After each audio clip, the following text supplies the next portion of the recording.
Yun. May pa-heart. May pa-heart.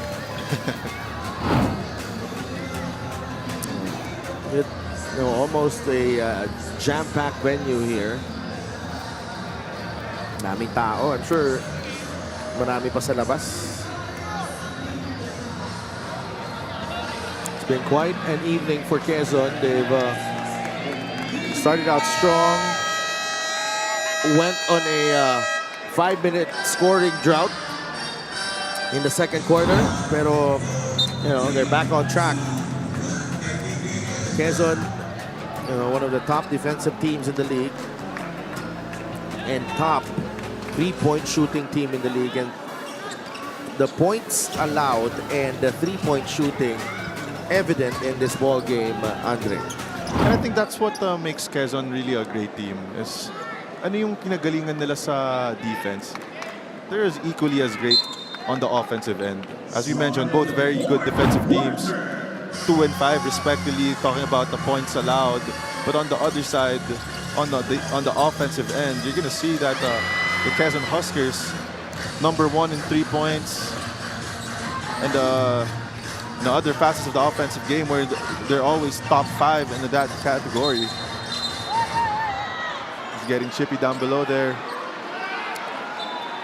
Well, if you're Mark Pingris, you want to do everything in your power to lift your team back into contention in this ball game. So those early battles with here in the possession against Will Gozum, kailangan yan para makakuha ng foul. Maestre, it's a hold on Gabayni. So 2 fouls drawn already by the Pinoy Sakuragi. And that's why Coach Eric put in Joseph Gabayni on there, trying to stop that physicality on that post by Mark Pingris. Well, that situation, kahit si Gabayni, overpower pa din ni Mark Pingris doon, and he got another foul off that situation. Pido. I think they're gonna go to the post again. They got the switch. Yeah, Bonifacio cannot control. Maestre will fire the 3 and get it to drop. Maestre 3. I've seen that shot go in para kay Mike Maestre here in this gym last series. Sandago, and that's an awkward angle. Ruka Curva. He will drive, spins. Pingris, Bonifacio for 3. And that's back-to-back for BIÑAN. Only down by 6. There you go, BIÑAN. That's been their main characteristic in these year's playoffs. Always cool, calm, collected, even though they have a huge lead that they have to crawl back into. Judel to Gab. Atake si Gabanal. Baba kay Gabayni. Short stab, won't go. Rebound Maestre. They have upsized in the 3 spot with Maestre on Gabanal. At least may laban na sila dyan sa matchup na yan. Here's Pingris. Good defense. Deep. Good defense Reverse, there by no good. Gabayni. What a way. Just stand your ground, not foul. LJ against JJ Pido. Runner from LJ, it's in. Untied shoes and all, LJ Gonzalez. Ngayon, pag kailangan niyang score, score talaga siya. Just shows you the greatness of the young player in LJ Gonzalez. Maestre did not convert.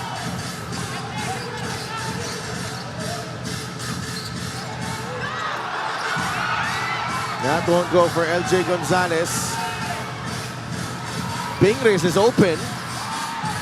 There's a double team. Ping for 2. Mark Pingris.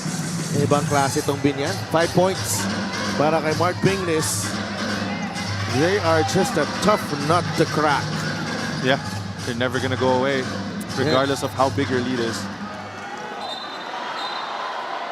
Ngayon na, tinali na ni LJ yung sintas niya. We will have a review of the last flight players on the court with your respective benches and observe rubber bench decorum. That's a good pass galing kay JJ Pido. You have two big men on you and it doesn't matter. Wow. Grabe si Mark Pingris. That's Tito strength for you. Parang wala lang yung defense. So that's the two big men of Quezon Huskers as well. Probably a combined 450 pounds Probably, yeah. or more.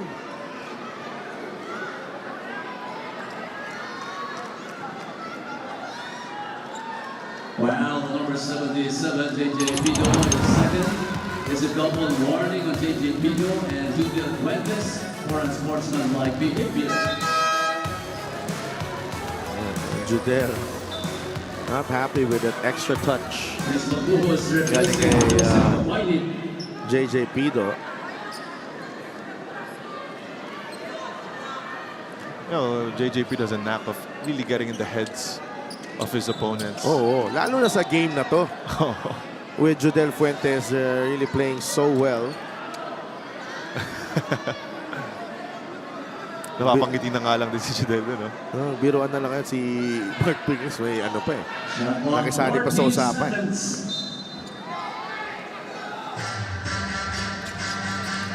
LJ, si Ruka Curva nandun. Judel Fuentes. No. Not a lot of arc on that shot from Judel. Stop for BIÑAN. Chance to cut it to 3 with a three-pointer. Pido is down. He is able to recover. Ruka Curva. Off-balance shot. Pingris gets the offensive rebound. Banal takes that ball away. What a tap there by Gabanal. And it should be Quezon basketball. Nagkamali lang. Sabi kaya ni Jay Castle, hindi ka kasi tumawag. Referee Maynard. What a tap there by Gabanal off of that leg of JJ Pido. Another smart play from the captain, Gabanal.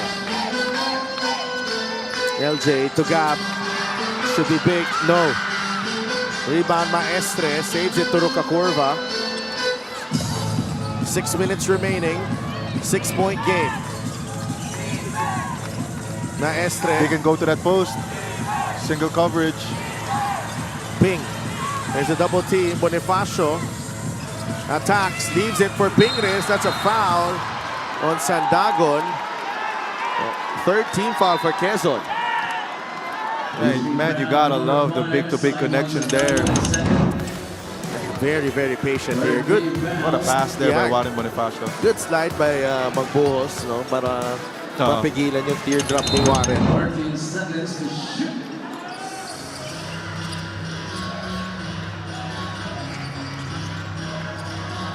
That's a foul, yeah. That's a foul, yeah. Kitang-kita ni referee Castabel. I think tinitingnan na eh. Oo. Kailangan. Especially in a fourth quarter like this where it's just a 6-point ball game. All game long, Coach Boyd has been trying to find the right combinations here. Siyempre, ang hirap na di available yung starting point guard mo, diba? Yeah. Definitely a harder task for Coach Boyd without the star point guard and Pamboy Raimundo. Maestre, no. Rebound. Sandagon and Bonifacio. Naglabanan sa rebound doon. Here's Uyero. Now Pido against him. Uyero, no. Pilit ang tira na yun. Only one field goal for Quezon here in the fourth. Pido to Warren Bonifacio for 3. Rebound picked up by Judel Fuentes. Another stop for the Huskers. Okay lang. Pag di nakascore, basta stop din Basta sila. may stop din, no? Yeah, in this situation, you really want the ball in the hands of LJ Gonzalez and just make him try to create something for your team. Now there's a switch. LJ against Pingris. LJ dancing and scoring. Parang pababa na si LJ Gonzalez when he shot that basketball over Mark Pingris.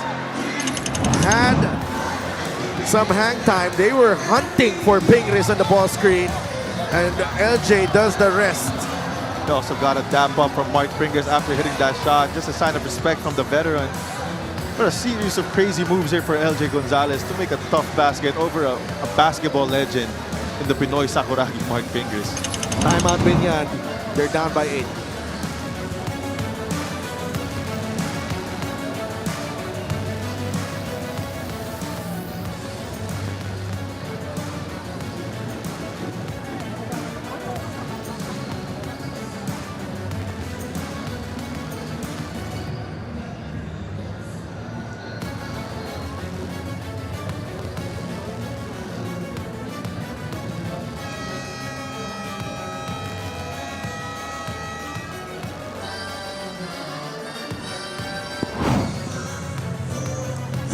This is the fan of the game brought to you by LGR, the official outfitter of the MPBL.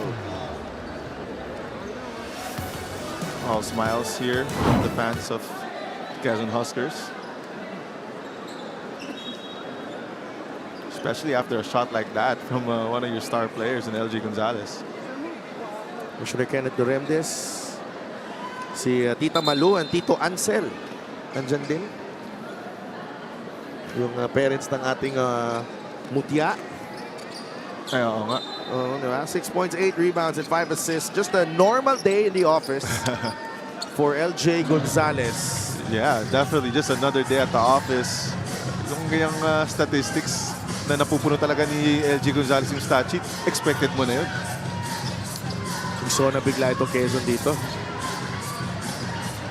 Bido, corner 3. And that was a shot that Quezon was willing to give up.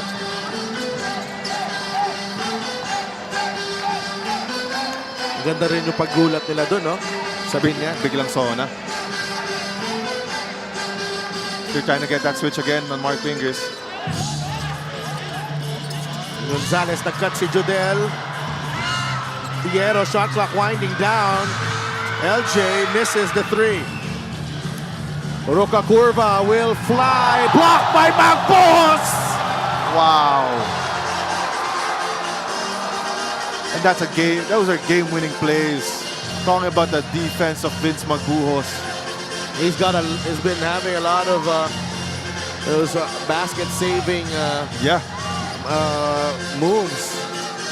Jodel. Ayaw pa rin para kay Jodel Fuentes. That's 13 points in the ball game. 3 of 11 for BIÑAN in the quarter, 2 of 10 for Quezon. 8-point game, 3:20 remaining. Pido. Pingris.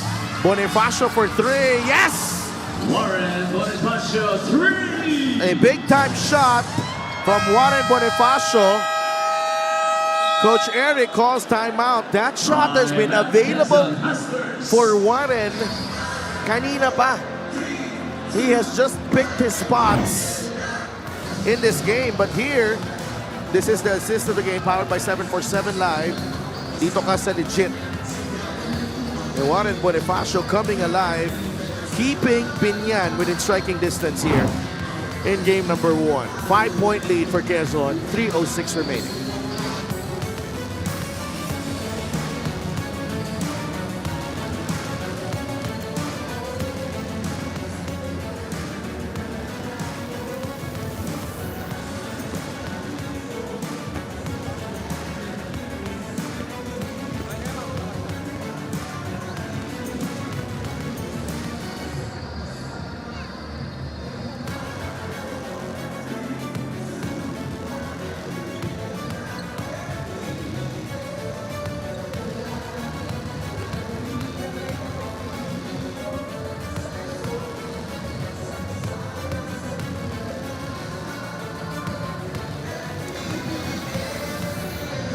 That is Mrs. Malu Indicio and Mr.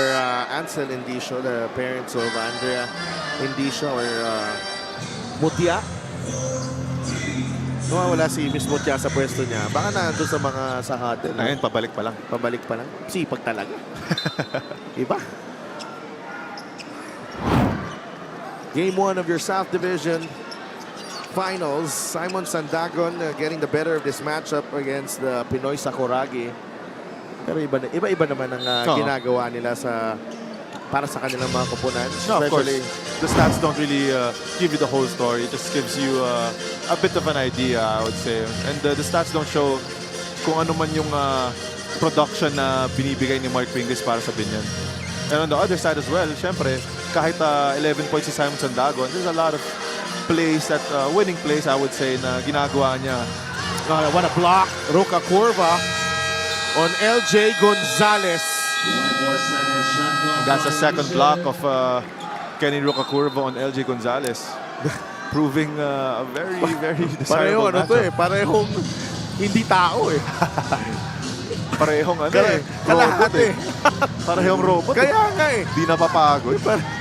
Hindi napapagod, parang hindi rin nasasaktan. Yung joke na nila kay Kenny, Android daw eh. Subido on the skip pass. Closed out hard and he puts it in. A clutch basket para kay Renzo Subido. Pulls BIÑAN to within 3 with 2 minutes remaining in this ball game. Don't look away now. It's just a 3-point ball game with 2 minutes to go. You can never really count out this BIÑAN squad. Not this year. Sandagon flies in. He misses. Magbuos with his 11th rebound. Judel. That's an offensive foul on Vince.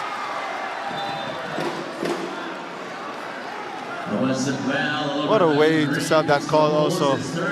Lorenzo Subido. No, he got hit. And he had nowhere to go, actually. And he was moving. A momentum of Yep, you're right. Magbuos carrying him over. Just a one-possession game. I want the ball to go to the hands of Mark Pingris here on that post. Make him work. Make him create something. Quezon is in the penalty. Ping against Magbuos. Pingris puts it in! BIÑAN is within 1! And that's why you put the ball in his hands whenever you need a basket. Kanino ka ba pupunta? Siyempre, sa isang legend of this game in Mark Pingris. Fuentes against Subido. Judel. Nowhere to go. Labas kay Magbuos. Banal for 3. Got Banal! With the biggest triple of the game for Quezon. The Huskers are up by 4. Wow, both teams just showing composure and just executing. 1 minute left in this game, in a very important game, 1 of the series, but both teams showing composure, staying cool under pressure. Ping against Magbuos. The jump hook is good. It's back to a 2-point game. You cannot play any better defense than that. So, talagang si Mark Pingris lang kasi talaga siya. 9 points for Ping. Judel against Subido. Bonifacio is there. It's a blocking foul on Subido. A chance here for Coach Boya to change personnel. JJ Pido will be coming back in. And Pingris with 2 big-time baskets underneath. High percentage looks under at crunch time. I mean, that's Mark Pingris for you. He's been in these moments countless of times. You can expect you to be unfazed in moments like this. And a competitor and a winner like him, talking about Mark Pingris, talaga makakaasa ka na he's gonna do something for your team in trying to win this ball game, Sidav. Ang ganda rin ng pagpasok ni Renzo Subido. That clutch basket, you know, some important decisions, and being a threat. Ito si Renzo Subido. Let's listen into gagawin natin. Coach Boy. tayo. Saan yung inbound nila? Dito. Okay? Okay, Simon, ito ka. Okay, papasok si Judel doon. Okay. Tingnan niyo muna. Papasok si Judel doon. Time out. Simon, may pin down. Huwag ka lumabas doon. Lumabas ka kay Vince. Doon. Now, listen. Pag wala akong pilitan, pin down kay Gab. Tapos, LJ, exit corner. Hey! Pabalik, no trees. Pero, tingnan niya, hinilpa ko sa sampu ha, sa ano ha. Tulungan si Giping ha, pag-umay! Atagin pa rin natin. Hindi natin mag-fall tayo. Wala, 3 tayo. 14 seconds, ito foul. Wala tayo foul. 14 seconds na yan, babalik pa sa atin isang beses. Babalik pa! Dito, double foul. Hindi si LJ doon. Hey, one more stop, let's go! What did you make about that timeout? Especially kay Coach Eric, he will have yung team niya merong possession dito. I think they're really trying to look for Gab Banal in this moment. But if the pin down doesn't work out, he's opting for LG to just create something. And on the defensive end, either make or miss. He emphasized the no three-pointers. Obviously, it's a 2-point ball game. Banal for 3, short. Rebound, Bonifacio. Shot clock is off. BIÑAN down by 2. Crowd up on their feet here in Lucena. Pido. It will stay with BIÑAN. They will review this. Coach Boyet has 2 timeouts left. BIÑAN has a chance to give only the second loss of the Quezon Huskers in the Quezon Convention Center here today. And what better way to have it in the South Division Finals? If you're BIÑAN, this is all that you can ask for. Going up against a powerhouse in Quezon, having a chance to win it or send the game into overtime. You have your fate in your hands with 8.4 seconds remaining. Coach Boyet with his second to the last time out.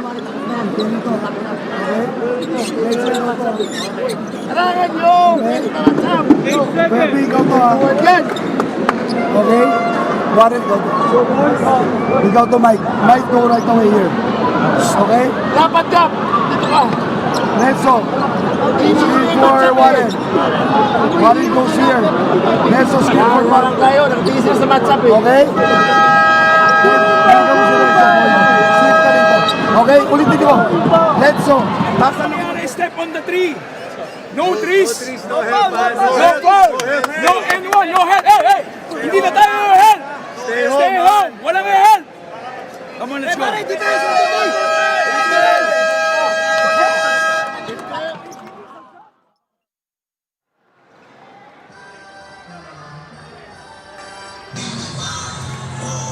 BIÑAN down by 2. They have a baseline inbound here. Pingris, Maestre, Bonifacio, Rocacurva, and Subido.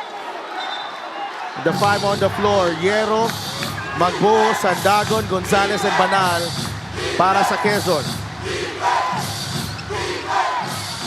Rocacurva gets it to Pingris. Ping attacks. The fake. The turnaround. He misses. And Quezon will come away. Oh, what a miss. What a sorry miss there for Mark Pingris. He was wide open there, Sidel. He was wide open. Absolutely.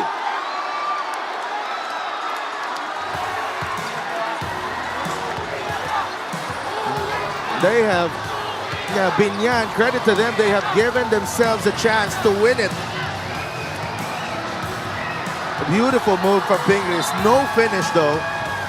And Magbuhos, momentum of Juan Bonifacio just taking him all the way to Vince Magbohos, when they are reviewing this could be a sportsman-like foul. If you ask me though, Andre, we are in for a really, really tight series. This is gonna be a very, very nice series, Sadel. Game 1 pa lang. What a set to by Coach Boyd Fernandez, trying to set up Mark Pingis there on an isolation. They had the shot they wanted, Sadel. It just didn't fall. Yeah, they're checking all the angles here. That's a forearm to the chest. Yep. It has to be a bigger call than a regular foul. Yeah. Yeah. Especially that he wasn't going for the ball there. Yeah.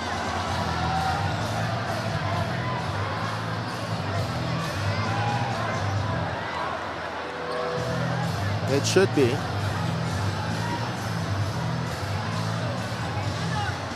Still waiting for The decision here.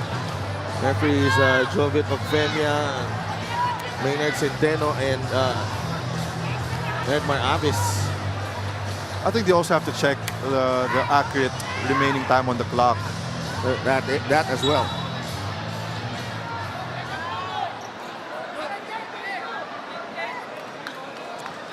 A chance to tie the game, send the game into overtime for Mark Pingris. Foul number 4, Warren Bonifacio is 4th foul. 13th foul. And just a regular foul.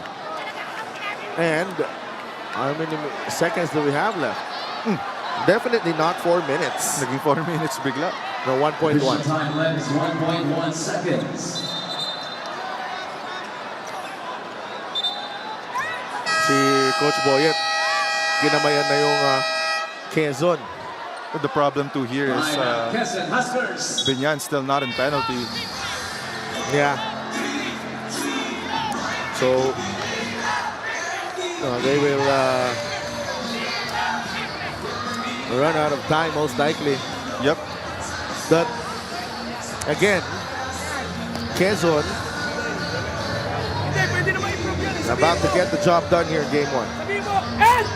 Sabihin mo, lilipat tayo! But not as easy Lilipat tayo. as what their history 1.1. dictates.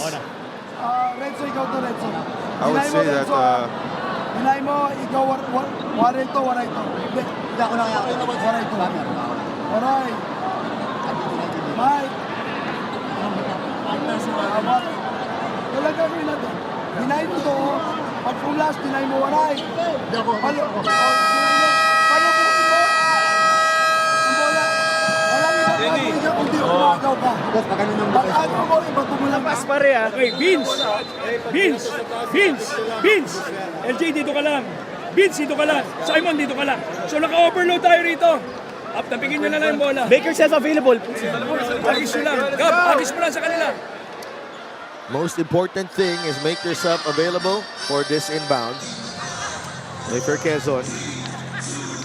Coach Eric also telling his players just to tap the ball.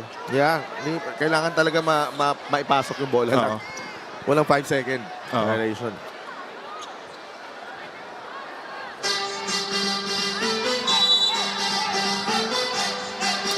Banal gets it to Jodel. And that will do it. Quezon strikes first in this best of 5 South Division Final Series. The Huskers escape BIÑAN Tatakgel 57-55 here in Lucena. Now what a finish. A thrilling finish in game 1. And Quezon just barely surviving BIÑAN. And if game 1 was any indication of how this series will go, I think we will really have a tight one here. Andre, should be fun. Should be. I would say, even though they had that close call against Mindoro in that first round, talking about the Quezon Huskers, talaga niniwala ako na this is really the first time they've really been tested in this year's playoffs. So definitely what a good matchup we have here today. BIÑAN versus the Quezon Huskers. It's going to be a good one, Sadaf. And BIÑAN will go down. QUEZON will get the head start. Best player of the game is powered by 747 Live. Play what you love, win what you deserve. And LJ Gonzalez gets the nod. 6 points, 8 rebounds, and 5 assists para kay LJ Gonzalez, making some big plays all throughout the game, whether it's putting the ball in the hoop or finding teammates or setting up the plays. And importante na nandun si LJ to control the game down the stretch if you're QUEZON, particularly when you're struggling offensively.